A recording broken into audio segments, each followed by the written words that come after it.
N45 news channel నందు పనిచేటకు reporters కావాలను మా phone number 9000005078 N45 news channel నందు పనిచేటకు రిపోర్టర్స్ కావాలను మా phone number 9000005078 welcome to N45 news Vizianagaram. ఆమె ఆత్మ సౌందర్యానికి అందమైన కిరీటం.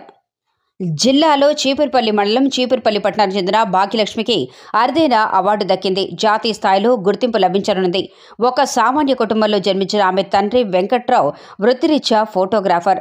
అంత ఉన్నత చదువులకు చదివించలేకపోయినా ఆమెను చదివించి తనకు నచ్చిన వారితో వివాహం జరిపించాడు.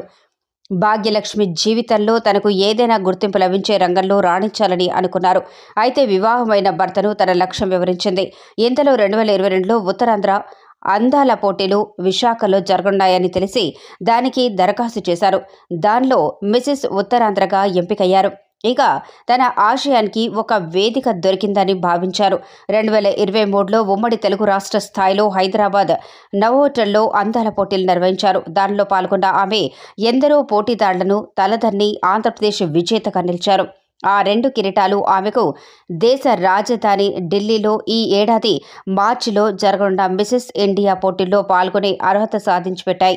భర్త కొణతాల సంతోష్ కుమార్ ప్రోత్సాహంతో పోటీలకు వెళుతున్నారు. ఈ సందర్భంగా చీపురుపల్లి జనసేన కార్యాలయంలో జనసేన చీపురుపల్లి నియోజకవర్గ ఇన్ఛార్జ్ భాగ్యలక్ష్మిని ఘనంగా సత్కరించి దేశ ప్రతిష్టతను చాటి చెప్పాలని ఆకాంక్షించారు. ఆమె ఒక సామాన్య మధ్యతరగతి గృహిణి. 2 చిన్నారుల మాతృమూర్తి. చిన్నతనం నుంచే ఏదో ఒక రంగంలో రాణించి గుర్తింపు తెచ్చుకోవాలన్న సహజమైన కలలు కన్నా ఆమెకు అవకాశాలు దక్కలేదు. కానీ వివాహమైన తర్వాత అనుకోని విధంగా తనకు తగ్గ అవకాశం లభించింది.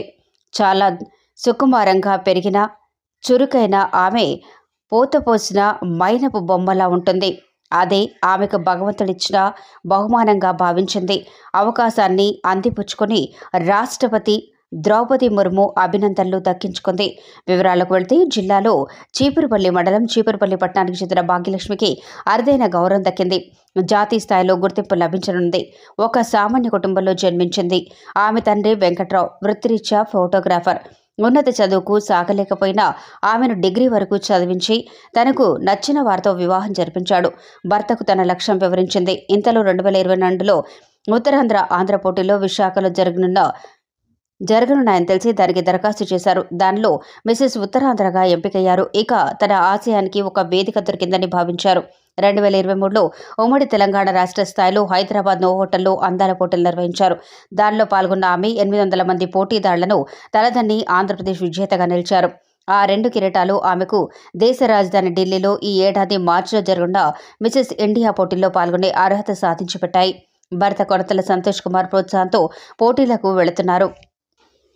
చీపురుపల్లి జనసేన కార్యాలయంలో జనసేన చీపురుపల్లి నియోజకవర్గ ఇన్ఛార్జ్ భాగ్యలక్ష్మిని ఘనంగా సత్కరించి జనసేన పార్టీ అర్హత ఆసక్తి కలిగిన మహిళలకు ఏ రంగంలో వారు ప్రావీణ్యం సాధించాలన్న అన్ని విధాల అండదండలు అందిస్తుందని తెలిపారు. ఈ సందర్భంగా మిసెస్ ఆంధ్రప్రదేశ్ భాగ్యలక్ష్మి మాట్లాడుతూ చదువుతో పాటు ప్రతి స్త్రీ తమకు నచ్చిన రంగంలో చురుకైన పాత్ర పోషించాలని అప్పుడే తగిన గుర్తింపు లభిస్తుందని అన్నారు. 2022 మిస్సెస్ ఉత్తరాంధ్ర నా ఫస్ట్ మెట్టండి. అది నేను నా జీవితంలోని నన్ను నేను గుర్తించుకునే ఫస్ట్ మెట్టు నేను ఎప్పటికీ మర్చిపోను. ఆ రోజు నిజంగా 200 మంది 3 జిల్లాలకి 200 మంది వస్తే అందులోని నేను విన్నర్గా చీపురుపల్లి నుంచి అయినందుకు ఫస్ట్ నా మెట్టది మంచా నాగమల్లీశ్వర్ గారు కండక్ట్ చేసే న్యూ హోప్ ఫౌండేషన్ మంచా నాగమల్లీశ్వర్ గారు అందులో విన్నర్ అయ్యాను. ఈరోజు 2023 అక్షయ ఫౌండేషన్ మమతా త్రివేది గారి నవోటాల్లోని హైదరాబాద్లోని మొత్తం 800 మంది కంటెస్టెంట్స్ అండి. అందులోని మిస్సెస్ కేటగిరీలోని విన్నర్గా నిలబడ్డాను. ఆంధ్రప్రదేశ్ తరఫున హోల్ ఆంధ్రప్రదేశ్కి విన్నర్ అయ్యాను. ఈరోజు 2024 మిస్సెస్ ఇండియా వెళ్తున్నాను. ఫైనలిస్ట్ కూడా అయ్యాను. మీ అండదండలతోటి ఢిల్లీలోని విన్ అవ్వాలని మనస్ఫూర్తిగా కోరుకుంటున్నాను. నమస్కారం మీడియా మిత్రులకి. ఈరోజు న్యూస్ సందర్భంగా మా మిస్సెస్ అయిన కొణతాల భాగ్యలక్ష్మి గారికి జనసేన పార్టీ తరఫున సన్మానం చేయడం జరుగుతుంది. ఎందుకంటే మన ఆంధ్రప్రదేశ్లో విశేషి ఆంధ్రప్రదేశ్ అయినండి కొంత భాగ్యలక్ష్మి గారికి ఈ గౌరవం దక్కడం చాలా ఆనందంగా జనసేన పార్టీ ఆవిడకి సన్మానం చేయాలనుకుంటున్నాం. అలాగే మన రాష్ట్రంలో మహిళలకి ముందుగా నడిపించే జనసేన పార్టీ అధినేత పవన్ కళ్యాణ్ గారు ఏ విషయమైనా మహిళలు ముందుండాలని, వాళ్ళకి గౌరవం దక్కాలని, ఇలాంటి వాళ్ళు ముందుకు రావాలని మన విజయనగరం జిల్లా N45 న్యూస్ ఛానల్ నందు పనిచేటకు రిపోర్టర్స్ కావాలను. మా phone number 9000005078. Welcome to N45 news. ఘనంగా వివేకానంద జయంతి. కుసుమంచి సుబ్బారావు. భారతీయ జనతా పార్టీ కుసుమంచి ఫౌండేషన్ ఆధ్వర్యంలో వివేకానంద స్వామి జయంతి ఉత్సవాల సందర్భంగా ఈ నెల 9వ తేదీన కుసుమంచి ఫౌండేషన్ వ్యవస్థాపక అధ్యక్షులు కుసుమంచి సుబ్బారావు తెలిపారు. స్థానిక ఫూల్బాగ్లోని బీజేపీ అసెంబ్లీ నియోజకవర్గ కార్యాలయంలో మంగళవారం ఆయన పాత్రికేయులతో మాట్లాడారు.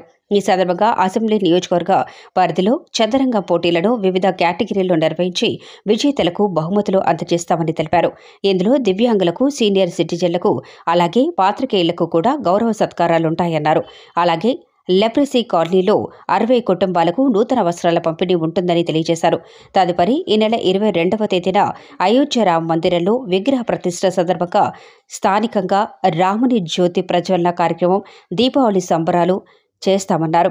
సమావేశంలో చదరంగం పోటీల టోర్నమెంట్ కోఆర్డినేటర్ ఈపు విజయ్ కుమార్ టోర్నమెంట్ వివరాలు అందించి కరపత్రం విడుదల చేశారు. అందరికీ అభివాదం అండి.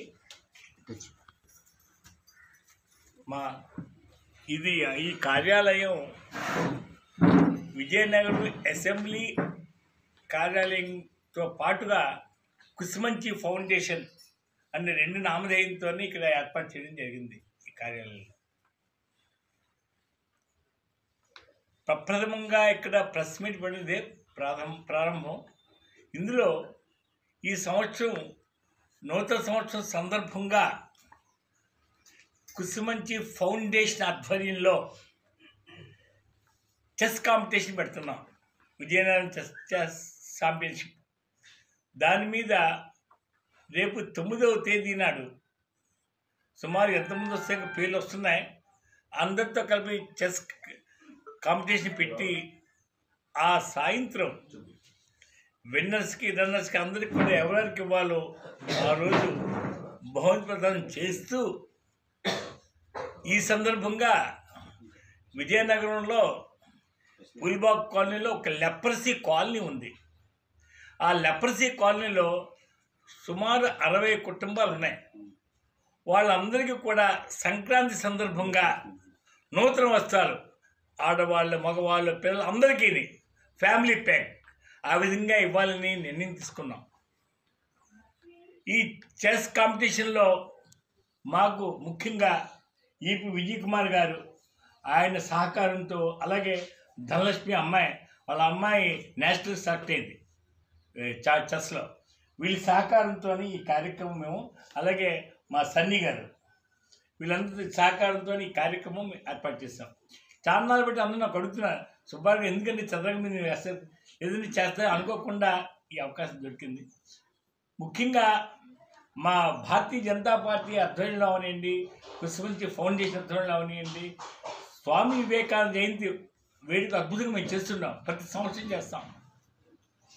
ఈసారి కొద్దిగా ఘనంగా చేయాలి అనే ఆలోచనతో కూడా ఈ కార్యక్రమం మేము రేపు జనవరి 12 స్వామి వివేకానంద జయంతి వేడుకలు ఇక్కడ కార్యక్రమం చేస్తున్నాం. ఈ సందర్భంగా అవకాశం ఉంటే మన ఎంపీ గారు జీవల్ నరసింహ్ గారు రావడానికి అవకాశం ఉంది మాట మళ్ళీ లాస్ట్లో చెప్తా అన్నారు. ఆయన ఆల్రెడీ ప్రిపేర్ అయ్యి మళ్ళీ డౌట్ ఇచ్చి మళ్ళీ ఫోన్ చేశారు. కానీ అలాగే ఆ స్వామి వివేకానంద విజయనగరంలో ఉన్న పెద్దలు అందరినీ కూడా పిలుస్తాం. అలాగే ముఖ్యంగా పత్రికా విలేకరులు, మీడియా వాళ్ళు మా అదృష్టం ఏంటంటే ఎప్పుడు పిలిస్తే, ఏ టైంలో పిలిస్తే అందరూ మాకు అవకాశం ఇస్తున్నారు. నిజంగానే వాళ్ళకి పదే ధన్యవాదాలు. అసలు వాళ్ళందరినీ కూడా గౌరవించాలి ఆ ఆలోచనతో మేము ప్రెస్ క్లబ్లో ఉన్న 166 మందిని కూడా ఆ రోజు మేము ఇన్వైట్ చేస్తాము. అందరూ ఆ రోజు రావాల్సిందిగా మా విజ్ఞప్తి. అలాగే ఆ రోజు ఒక విందు భోజనం కూడా ఏర్పాటు చేశాము. ఇలాగా ఒక పత్రికల యొక్క గౌరవార్థం, అలాగే ఊళ్ళో పెద్దవాళ్ళందరూ కూడా పిలిచి అందుకని స్వామి వివేకానంద జయంతి వేడుకలు అంటే అందరూ చేసుకోవాల్సిందే. మన సంక్రాంతి పండుగ అలాంటి పండుగ ఆ మహానుభావుల అధ్వర్యంలోనే ఈ కార్యక్రమం చేస్తున్నాం. కాబట్టి మీ అందరూ కూడా ఈ కార్యక్రమాన్ని విజయవంతం చేయాలని ఈ 2 కార్యక్రమాలు మా విజ్ఞప్తి. ఇంకొక విషయం, మా మనసులో మాట ఇది, ప్రపంచంలో 500 సంవత్సరాల నుంచి అనేక లక్షల మంది చనిపోయిన ఈరోజు అయోధ్యలో రామ మందిరం రంగరంగ వైభవంగా తయారవుతుంది. అనేక దేశాలలో రావడానికి రెడీగా ఉన్నారు. కానీ నరేంద్ర మోడీ గారు చేసినటువంటి అపూర్వమైనటువంటి ఇది చెప్పనవకాంది. ఆ రోజు పెద్దవాళ్ళు ఎవరెవరో వాళ్ళు ఆహ్వానిస్తే వాళ్ళందరూ వెళ్తారు. కానీ ప్రతి భారతదేశంలో ప్రతి వ్యక్తి కూడా అక్కడ రామజన అయోధ్యలాగా రామ మందిరంలాగా ఆ కార్యక్రమం చేయమని మనకు ఆజ్ఞాపించారు. ఆ సందర్భంగా మేము విజయనగరంలో ఎంతమంది వస్తే నిర్ణయం తీసుకోలేదు. ఉదయాన్నే మాకు నగర సంకీర్తన ఏర్పాటు చేస్తున్నాము. అలాగే ఆ అయినంతరం అల్పాహారం చేసుకొని అల్పాహారం తదనంతరం కూడా రామభజన కార్యక్రమాలు కూడా మేము చేస్తున్నాం. తదనంతరం మధ్యాహ్న విందు భోజనం చేసిన తర్వాత సాముగా రాముని మీద 4-5 స్పీచెస్ కూడా పెద్దవాళ్ళు మాట్లాడతారు. ముఖ్యంగా మోడీ గారు చెప్పిన అద్భుతం, రామజ్యోతిని వెలిగించండి, ఇంటికి 5 జ్యోతులు వెలిగించండి. మేము రామజ్యోతిని వెలిగించి ఆ రోజు దీపావళి ఇక్కడ చేస్తాం. ఈ విధంగా ఆ రోజు జనవరి 22 కార్యక్రమం మేము తలపెట్టాము. కాబట్టి అవకాశం ఉన్నంత వరకు కూడా మీ పత్రికలు పిలుస్తాము. ఒకసారి పిలవకపోయినా పత్రిక ముఖ్యంగా చెప్తున్నాము, అందరూ ఇచ్చేయాలని చెప్పి మా విజ్ఞప్తి. ముఖ్యంగా మీడియా వాళ్ళు సోదరులు, మీడియా అంటే నాకు ఎందుకన్నారు, చాలా జీతాలతో అందరూ గడుపుతున్నారు. ఆయన కమిటెడ్గా పనిచేస్తాడు. చిన్న విషయం, నేను చాలా ఆనందిస్తాను. చాలా కమిట్మెంట్, డెడికేషన్. అలా డబ్బులు లేకపోయినా పర్లేదు పని చేద్దాం. మరి ఎందుకు ఆ జీలు నాకు అర్థం అవ్వలేదు అందరికీ. కాబట్టి ఇలాగా ఇవన్నీ కార్యక్రమాలు చేస్తున్నాం. ఇవన్నిటికీ కూడా భారతీయ జనతా పార్టీ ప్రత్యేకంగా దీనికోసం పత్రికా సమాజం ఏర్పాటు చేయలేదు. దీనికి 2 కలిపి అంతే. ఈయన భారతీయ జనతా పార్టీ మండల అధ్యక్షులు, ఈయన ఒక కన్వీనరు విజయనగరంకి పార్టీ నాయకులు. ఈ సందర్భంగా కృష్ణమంచి ఫౌండేషన్ భారతీయ జనతా పార్టీ 2 ఆధ్వర్యంలో ఈ 3 కార్యక్రమాలు చేస్తామని తెలియపరుచుకుంటూ సెలవు తీసుకుంటాం. కుసుమంతి సుబ్బారావు గారు జగమెరిగిన బ్రాహ్మలు. ఆయన గురించి ప్రత్యేకంగా చెప్పవలసిన అవసరం లేదు. చాలా సేవా కార్యక్రమాలు చేస్తున్న వ్యక్తి. ఆయనతో నాకు చిరకాల స్నేహము, చిరకాల పరిచయం ఉంది. మధ్యలో మీరు మాట్లాడుతుంటే అలాగండి అవుతుంటే చెప్పండి సార్. మధ్యలో మాట్లాడుతుంది చెప్పండి.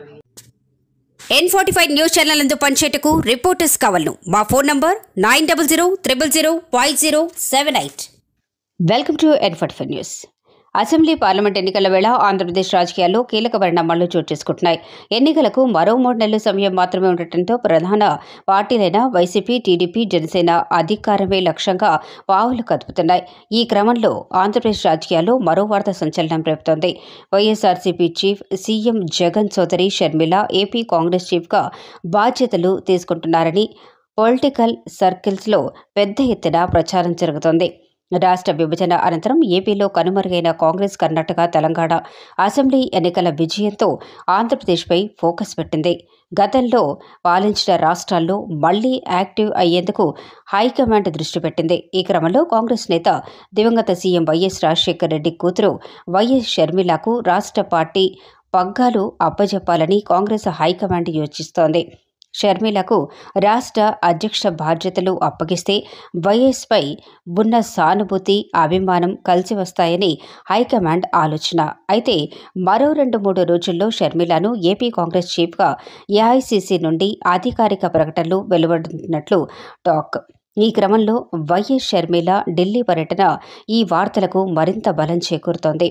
ఈ నెల 4వ తేదీన వైఎస్ షర్మిల ఢిల్లీకి వెళ్లనున్నారని సమాచారం. అదే రోజు వైఎస్ఆర్సీపీ కాంగ్రెస్ పార్టీలో విలీనం చేసి వైఎస్ఆర్టీపీని కాంగ్రెస్ పార్టీలో విలీనం చేసి కాంగ్రెస్ అగ్రనేతలు సోనియా గాంధీ, రాహుల్ గాంధీ, ప్రియాంక గాంధీ సమక్షంలో షర్మిల కాంగ్రెస్ పార్టీలో చేరున్నట్లు తెలుస్తోంది. ఆమెతో పాటు సుమారు మరో 40 మంది నేతలు కాంగ్రెస్ పార్టీలో చేరే అవకాశం ఉన్నట్లు టాక్.